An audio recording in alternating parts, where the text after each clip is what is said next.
tous, je suis Emmanuel Malherbe. J'ai le plaisir d'animer ces Data Coffee de la plateforme Media The Bridge. Et nous parlons aujourd'hui des data mesh avec Jean-Baptiste. Bonjour Jean-Baptiste. Bonjour. Qui es-tu pour commencer? Alors je suis lead software engineer chez Artefact. Concrètement, ça revient à mettre en production des cas d'usage data chez nos clients.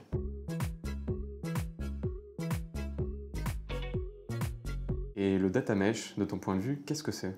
Alors, le data mesh, il faut se dire qu'on va avoir différents meshes. Chacun de ces meshes représente un domaine. Un domaine, c'est par exemple la vision client ou la vision des ventes. Et l'idée de chacun de ces meshes, c'est qu'il est autoporteur. Donc ça veut dire qu'on va avoir une équipe qui va être spécialisée dans la compréhension des données, la structuration de ces données. Et on va aussi avoir des personnes techniques qui vont permettre de récupérer la donnée, de la transformer et de l'exposer. Donc ça veut dire qu'on a des petites équipes avec une grande diversité de profils focalisées sur un domaine de données.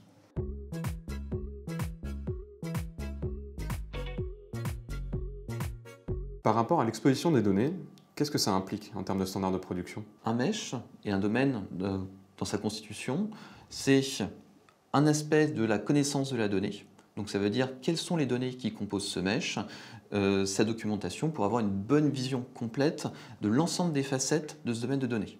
Et on va aussi avoir un aspect technique, c'est-à-dire qu'on va ingérer la donnée, on va la transformer, on va l'exposer. Donc c'est déjà l'ensemble des fonctionnalités que l'équipe technique doit satisfaire, mais on a aussi des problématiques de qualité de données. Donc on doit s'assurer que la donnée qui est exposée est de bonne qualité. Et un dernier objectif qui est la disponibilité et la fraîcheur de la donnée. Parce que typiquement, ma donnée, je vais l'utiliser et j'ai besoin de m'assurer qu'elle est de bonne qualité. Donc typiquement, je vais par exemple avoir un dashboard sur les ventes. J'ai besoin d'avoir quelque chose qui est exact tout le temps parce que les équipes ont besoin tout le temps. Cela implique d'avoir une solution qui est aussi disponible avec des données toujours aussi fraîches. Et c'est une contrainte supplémentaire que l'ensemble des domaines qui ont et qui gèrent ce domaine, c'est-à-dire avec l'injection et l'exposition, doivent voir dans leur périmètre de compétences.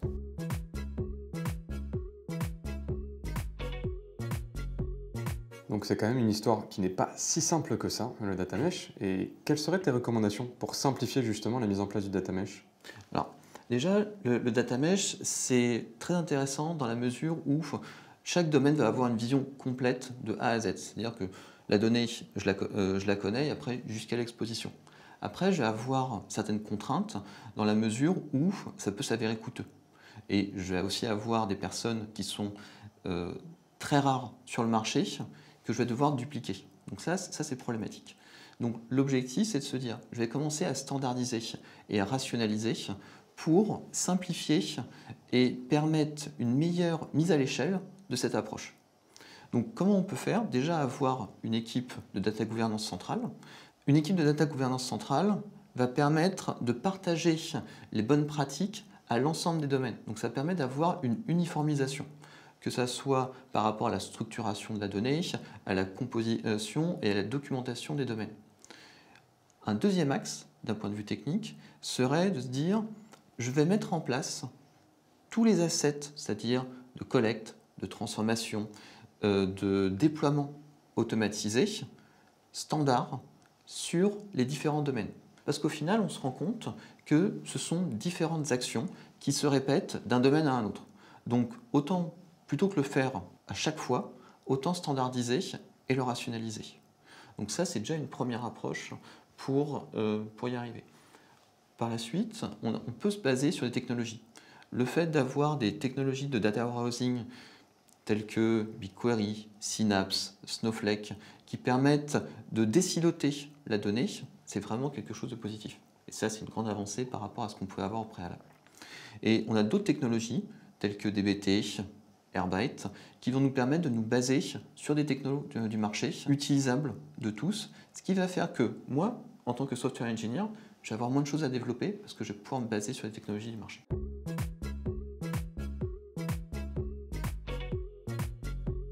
Donc c'est vraiment un écosystème très riche en termes de technologie, en termes d'organisation. Et est-ce que tu as des exemples que tu peux nous partager de cas clients, justement, de déploiement du data mesh? Oui, bien sûr. Souvent, en fait, chez nos clients, il y a déjà eu des choses. Donc, on a déjà ingéré de la donnée, on a déjà un environnement. Et donc, l'objectif, c'est de ne pas repartir de zéro, mais de capitaliser sur ce qui est fait côté client. Et souvent, on se retrouve avec un client qui a fait du lift and shift. Qu'est-ce que c'est du lift and shift? C'est je prends ce que j'ai dans mon environnement legacy, mon environnement on-premise, et je le copie avec une même organisation dans l'environnement cloud. Donc ça veut dire que la structure silotée de la donnée persiste. L'idée, avec le data mesh, c'est de retirer cette structure silotée de la donnée. Donc là, on va avoir un problème. L'idée, côté client, c'est aussi d'avoir moins d'équipes techniques qui vont être en responsabilité d'ingérer et de gérer la donnée. Donc cette vision silotée, ça répond à ce besoin. Le point, c'est de trouver un bon compromis. Soit on veut avoir une approche théorique du data mesh, et donc là, l'idée, ça va être de se dire, ok, j'ai toute la donnée, je vais commencer par un domaine, je vais définir quelles sont les tables qui constituent ce domaine, et donc quelles sont les tables sous-jacentes sur lesquelles je dois me baser, pour au final décommissionner la plateforme existante et créer des domaines. Ça, c'est une première approche, et ça peut s'avérer un peu coûteux côté client parce qu'on va avoir une multiplication des profils. Il y a une autre approche, on va dire avec un data mesh un peu plus light, où au final, l'équipe qui va être en charge du mesh ne va pas avoir à gérer toute la partie ingestion. Il va plus se mettre au-dessus. Donc il va capitaliser sur toute la donnée qui est mise à sa disposition et va construire ces domaines de données. Donc le désavantage de ça, c'est que j'ai une connaissance qui est moins bonne de bout en bout, parce que je ne gère pas la donnée de son ingestion à son exposition. L'avantage, c'est que je vais avoir un système qui va être plus flexible. Donc on ne va pas rentrer dans une approche data mesh théorique, mais au moins on pourra construire des domaines de données avec des personnes qui seront honneurs de ce périmètre-là. Ça permet aussi de définir à quoi pourrait ressembler une vision mesh pour se dire j'ai mon domaine, je sais quelles sont les tables qui la composent. Maintenant, si j'ai besoin de déstructurer ma plateforme et savoir au final comment composer mes domaines, c'est possible. Pourquoi? Parce qu'en fait, j'ai un lineage de ma donnée qui me permet de savoir d'où vient chaque domaine.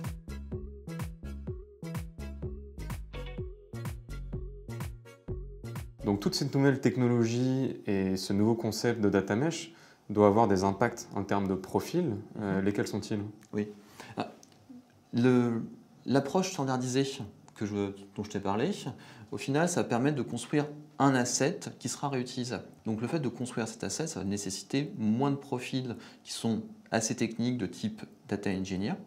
Et ça permettra ensuite de se dire que cet outil, je vais pouvoir le partager à tous les domaines. Et donc, c'est plus des profils de type analytics engineer qui vont rentrer en scène. Ces profils sont polyvalents, donc ils seront en capacité d'utiliser ces outils technologiques, de déployer la plateforme, de faire des transformations sur la donnée, tout en ayant une facette plus business pour mieux comprendre les thématiques qui vont être rapportées par le Data Product Owner. Ce profil va permettre de faire le pont entre des profils extrêmement experts pour mettre à disposition un outil et un produit stable et facilement configurable, et l'application de notions business qui seront rapportées par le Data Product Owner. Merci beaucoup Jean-Baptiste. Donc c'était très clair avec différents niveaux de data mesh, plus théoriques ou plus pragmatiques. C'est vraiment très puissant comme organisation. J'espère que vous avez aussi beaucoup appris avec cette discussion avec Jean-Baptiste. Et je vous donne rendez-vous la semaine prochaine pour un nouvel épisode de Data Coffee sur la plateforme Media The Bridge.